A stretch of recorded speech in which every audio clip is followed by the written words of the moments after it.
Ocean Gate shouldn't have been doing what it was doing. I think that's pretty clear.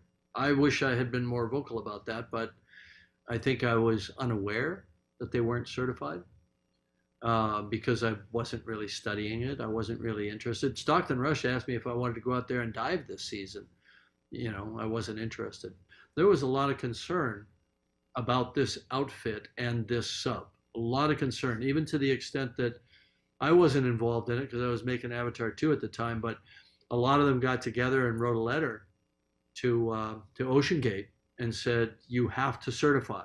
You cannot take people down. It's irresponsible, and it could lead to catastrophe. Monday morning, when I first found out about the incident, got on a whole bunch of calls and emails. It's a small community. Within an hour and a half, I had the following information. They were on descent. They were at 3,500 feet. They lost comms and tracking. The last one being the critical one, because the transponder that's used to track a sub during descent and on the bottom is a fully autonomous system. It's in its own pressure housing and it has its own battery power. So for them to lose comms and tracking at the same time, sub was gone. There was no question in my mind. For days, I tried to run other scenarios that could account for it. I could come up with nothing. So the next thing I did was contacted a few more people and managed to track down, there are acoustic networks around. Some are research, some are intelligence.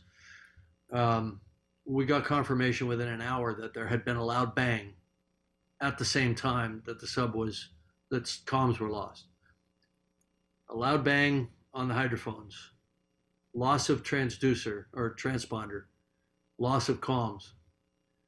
I knew what happened. Sub imploded. I sent emails to everybody I know. I said, we've lost some friends. The sub has imploded. It's on the bottom in pieces right now. I sent that out Monday morning. I never believed in that technology of wound carbon fiber, wound filament, cylindrical hull. I thought it was a horrible idea.